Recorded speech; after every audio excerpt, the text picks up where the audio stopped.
விழுப்புரம் மாவட்டம் செஞ்சி அருகே நிலத்தகராறில் கொலை செய்து புதைக்கப்பட்டவரின் உடலை தோண்டி எடுத்து உடற்குராய்வு நடைபெற்று வருகிறது. கூடுதல் தகவல்களோடு இணைக்கிறார் செய்தியாளர் ஆல்ட்ரின். முழு விவரங்களை பகிர்ந்துக்கங்க.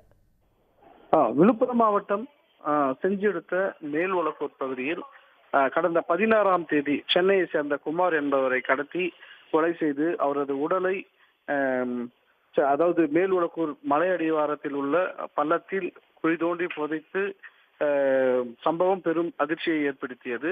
இந்நிலையில் இறந்த குமாரின் உறவினர்கள் தாம்பரம் காவல் நிலையத்தில் கொடுத்த புகாரின் அடிப்படையில் போலீசார் தீவிர விசாரணை மேற்கொண்டதில் அதாவது சென்னையில் வசித்து வரும் சொந்த ஊரை கொண்ட அதாவது தொண்டூர் கிராமத்தை செஞ்சி அடுத்த தொண்டூர் கிராமத்தை சொந்த ஊராக கொண்ட ரவி என்பவர் குமாரை கடத்தி கொலை செய்து மேல்வளக்கூர் மலை அடிவாரத்தில் புதைத்துள்ளது விசாரணையில் தெரிய வந்தது.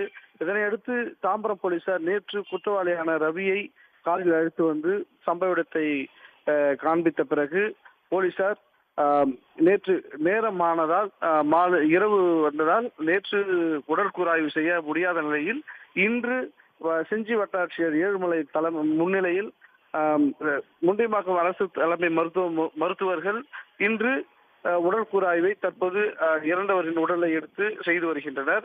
இச்சம்பவத்தால் அப்பகுதியில் பெரும் பரபரப்பு ஏற்பட்டுள்ளது. மேலும் இறந்தவரின் உடலானது அவரது சொந்த ஊரான திருவண்ணாமலை மாவட்டம் செய்யாறு தாலுகாவில் உடல் அடக்கம் செய்யப்பட உள்ளது. அதாவது நிலத்தகராறில் அடித்து கொலை செய்த சம்பவம் தமிழகத்தையே பெரும் அதிர்ச்சிக்குள்ளாக்கியுள்ள சம்பவம் பெரும் அதிர்ச்சியை ஏற்படுத்தியுள்ளது. விவரங்களை வழங்கியமைக்கு நன்றி ஆல்ட்ரின். உடனுக்குடன் செய்திகளை தெரிந்து கொள்ள சன் நியூஸ் பெல் ஐகானை கிளிக் பண்ணுங்க.